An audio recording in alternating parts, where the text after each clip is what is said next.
You are listening to Kickspot. And we're back here at the Kickspot. And before the break, we talked about some stuff happening currently in the present. Some of celebrities and athletes, mostly athletes. Athletes and how social media really takes a part. Yep. In you know, freedom of speech, really. Yep. And our thoughts on it. So if you want to just, go back and listen to the previous segment. So what I really want to talk to you about, Migs, is what do we do now, right? Because obviously, like my thought is if there aren't certain measures in place, that this is just going to continue.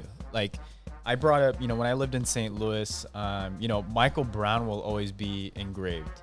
I bought this T-shirt. I had to wear it today.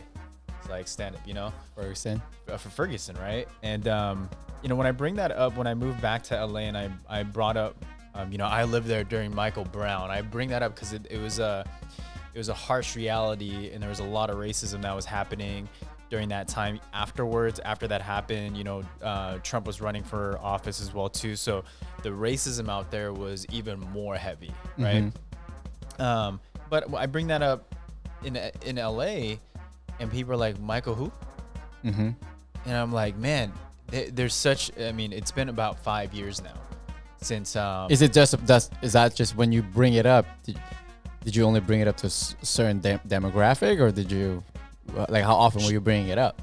It was just like, what were you doing out in St. Louis? And people bring that up, and randomly I would bring up, so I was there during like Michael Brown. And everybody in St. Louis is always going to remember Michael Brown. Everybody's going to remember what happened in Ferguson. And it was just ironic that, when I talk to people in the Midwest and I talk about Michael Brown, they're like, oh man, you lived through that. And when I bring it up here, people are like, who's Michael Brown? Like, can you remind me who Michael Brown is? And with this whole George Floyd thing, if there isn't something in place for the future, that is what I'm afraid of. You have all these people, that got killed with police brutality, and I just don't want their names to be lost. And we have to figure out some other way to make sure that this doesn't happen again, right? So I'm curious to ask, and we're not going to have all the answers, right? No, we're not. So I'm curious to ask your thoughts on what should happen in the future. What should happen? Yeah. I think it should already be happening, but it's not happening. And I'll try to keep it brief and simple. Man, my hamstring just hurts. But I think, in all seriousness, I think there's a lack of leadership in our country right now.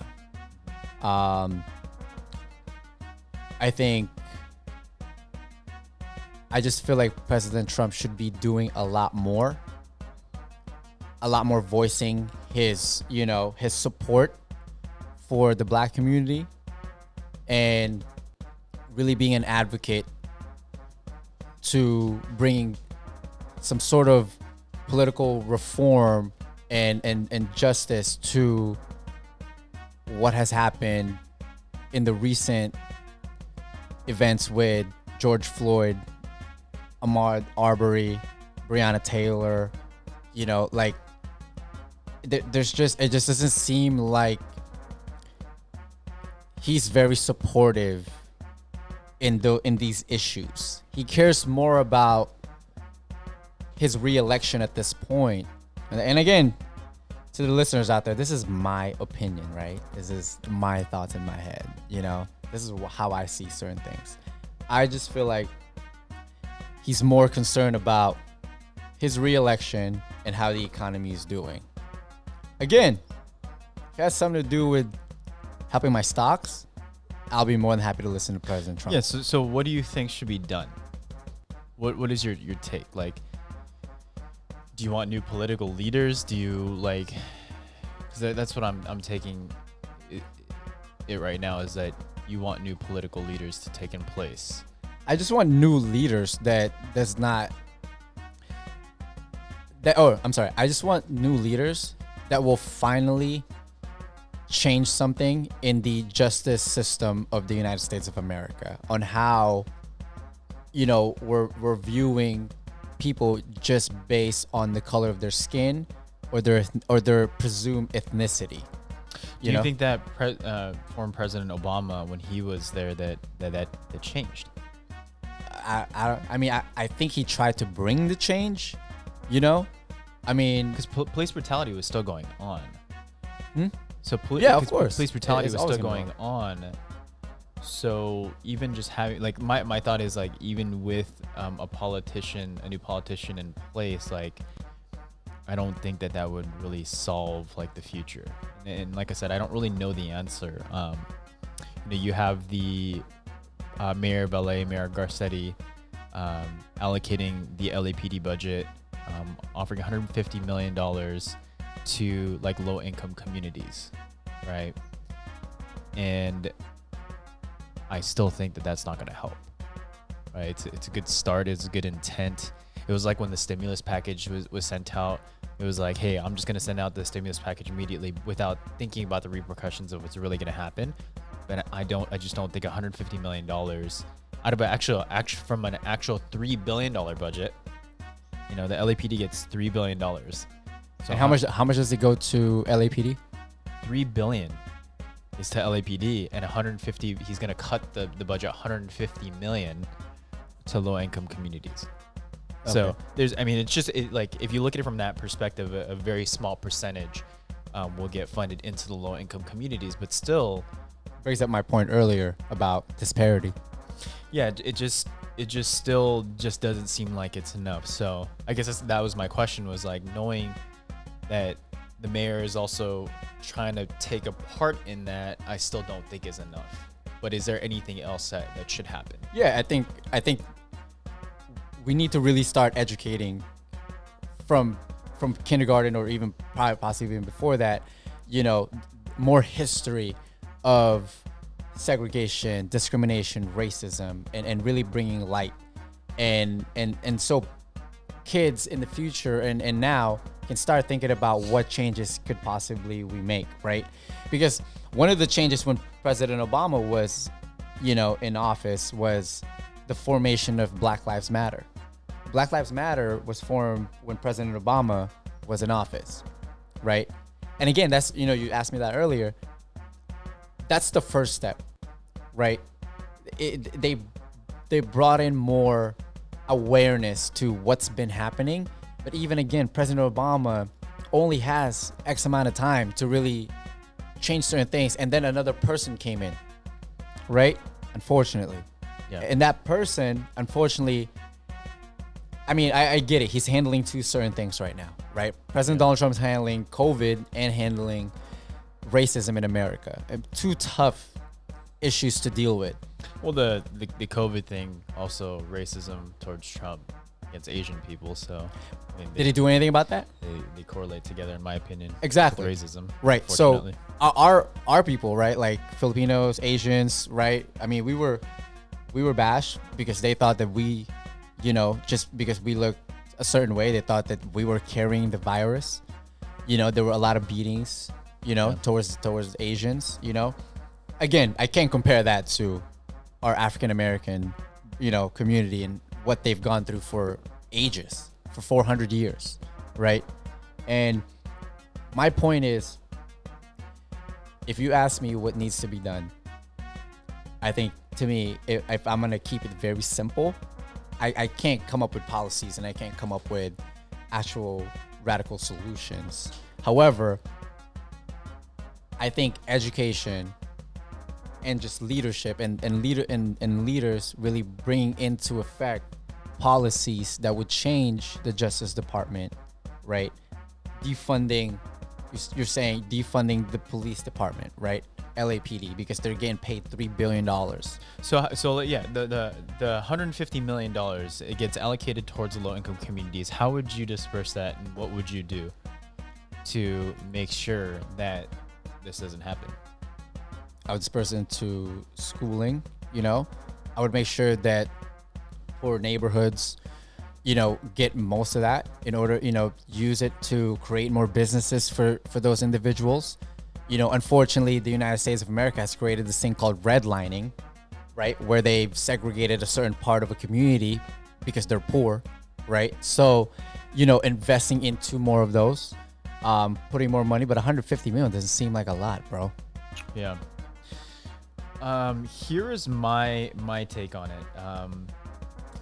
My take is that $150 million is a start, but it's not going to do anything. And the reasoning being is like, let's just like think about it. Like, you're investing money into a low income community. What does that actually mean? Is it based off of education? Like, you fund education, and what does that actually do? Like, you look at it now too, like, people aren't necessarily concentrating. That doesn't mean that people are really understanding each other, because I could learn through school, but there's a lot of stuff that I forgot. But the things that I've really taken value in is my experience, right? So I think one of the resolutions, which I don't think will ever get passed, is by telling politicians, whether it's your president, your local mayor, or the governor, to make it mandatory for businesses to have a certain percentage of people within your business, right?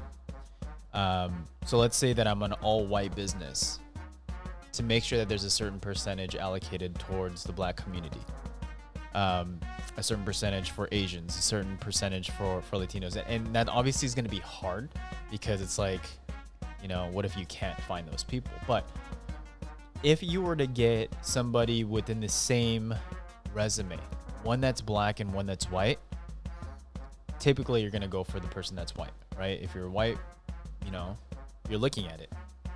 If someone has a certain type of name, you're going to choose the one that sounds more white. That's just how we live, and that's just reality. But what if you were to just hire the other person that has the same resume, right? Because what they're going to end up doing is they're going to be in that business, and you learn to talk to them. You learn about their history. You learn some of the habits that they have, right? Let's say that someone has to ride the bus to work. What that's like. I've within the business that we did back in the day, door-to-door sales, I had someone that I was picking up in West Covina, came from a low income community, and I learned a lot throughout that, an hour and a half, 2 hour drive from West Covina down to Culver City and then back. And it gave me another appreciation for that that community. It was a different perspective, something that I wasn't used to. But what if you made it mandatory for businesses to actually have people of different color within the business? Do I think it's ever going to get passed? No, because people are going to bring up like the whole equality. They're going to say, well, this person and this person had the same resume, or that they're going to bring up this person was a better qualified candidate. Why? Because this person came from a quote unquote better school. If you're in a low income community, you're kind of stuck there, right? So that's like one thing that I would want politicians to really pose, is to make sure that businesses of all, let's say a white business, make it mandatory that they have to have a certain percentage of minorities in there. Never going to happen, in my opinion, right? Mm-hmm. I know that there's like tax breaks. So there's something called WOTC, Workers' Opportunity Tax Credits, that I think needs to get changed for businesses to affect more of the minority community. There's you get tax breaks. I think it's up to $9,600 per employee, but they have to qualify, right? And so some of the qualifications are really mainly for like veterans and stuff like that. And it also qualifies for if you have food stamps and stuff like that. But it should be more catered towards like the minority crowd, right? So that's a small percentage. The last thing I think that should get imposed is Social Security. Social Security really needs to change, and it's been changed somewhat, right? But to bring back the history behind Social Security, why was it made? It was made after the Great Depression in, I believe, 1935, when the president during that time, Franklin Roosevelt, was like, what can we do to better the economy to give people a security? And it was during the baby boomers, right? So what ended up happening was that he said, you know what, let's allocate a certain percentage of the funds from work, and then, you know, you'll have quote unquote retirement, and you'll get it at the age of 65. But what people don't really realize is that the average lifespan during that time in 1935 was around 60. So majority of those people weren't necessarily seeing the money. Now, if you think of fast forward now, the average lifespan I think is around like 79. Yeah, we're healthier, right? Is it quote unquote healthier? Yeah. So lifespan has increased, and the baby boomer, you know, obviously now are able to collect the Social Security. But how is Social Security based on?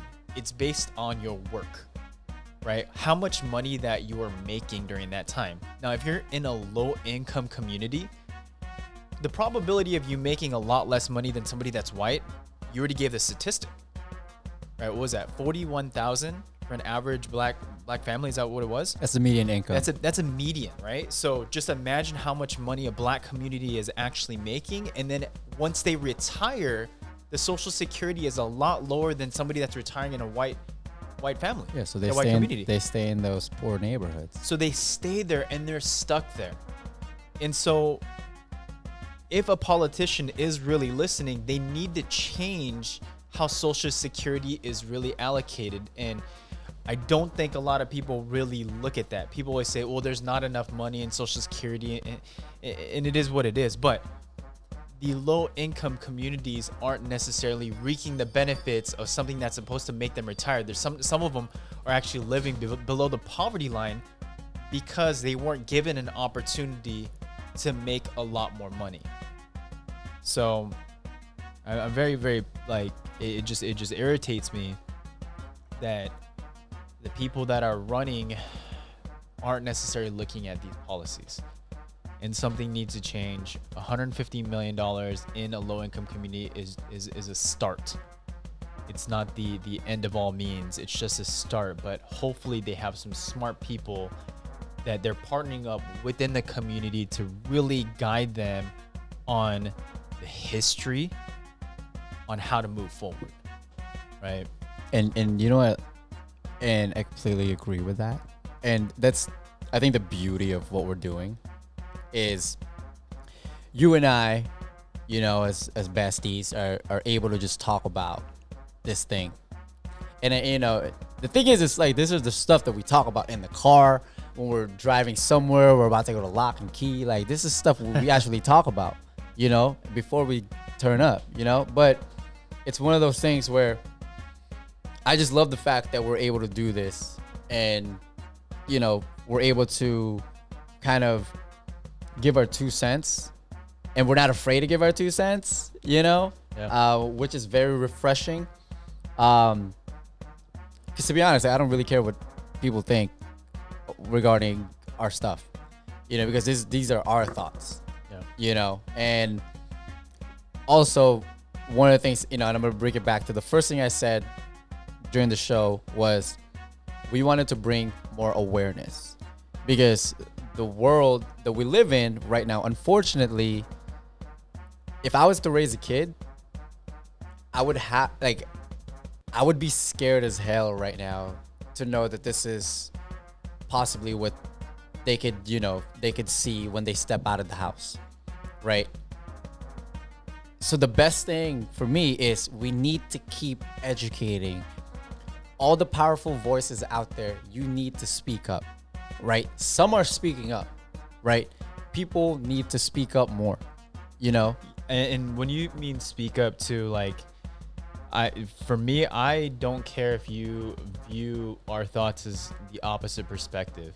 I would want those people to speak as well too, because I think that they also have. It doesn't matter. Yeah, I think that they have rights to speak on whatever they need to speak about, and as long as they're able to open their mind as well. Exactly. Because truly, like, I didn't understand why I lost so many followers from posting something that I believed in. And did they understand where I'm coming from? Probably not. They just saw a post, and then all of a sudden it was the end of all means, and they just can't follow me anymore. Right. I'd want to know from those people exactly the reasons why. Well, that's what education brings, right? Education brings open-mindedness. Yeah. And and that's why people need to speak up, because when people speak up, you learn certain things. You learn how people think, you learn how people speak, you learn their body language, you learn their history, right? In order for you to make a decision on what you want to say or what you want to do next, right? That's why I'm saying people that have powerful influences out there, like very powerful influences, please help make a change. Yeah. Please, please, make sure that you support the right cause, So, do you think that if the right politicians were in place, I'm sorry, what? Right politician sounds like an oxymoron to me. yeah, do you think that racism will end? That's a loaded question, fam. I mean, I don't know if it'll end, but there'll be more reform on certain things more than ever. I don't think it'll end. I think there are still going to be white supremacists out there, and people that are just like left. What do they call it? Like left protesters. Left wing. Yeah, like left wing, like protesters. I forgot what the term was. But yeah, I mean, it's one of those things where it's just, if the right people are in charge, I mean, that's the perfect world, right? I don't know when we're gonna get to that point. I don't think that racism will ever end. I think that there's always going to be a community of some sort that people are always going to hate against. I remember watching. I used to follow Kev Jumba, a past YouTuber, and one of my favorite. But I need the haters, though. One of my favorite videos I ever watched was him talking about like using M&Ms as an example, and he was like eating M&Ms, and he was like, "Well, I don't want to eat you because you're red M&M," or and then he brought up like, everybody's like the same in the inside, it's just just eating chocolate, but he brought up like interracial dating. It's like if they're more like interracial dating, then you can't really figure out exactly who that person is, so you can't really say like, well, I hate you, what are you, dark skin, light skin, like but it just fast forward now, I still think that there's going to be some type of racism in the future, and 100%. Unfortunately that sucks, but just to kind of like cover, we can make a change.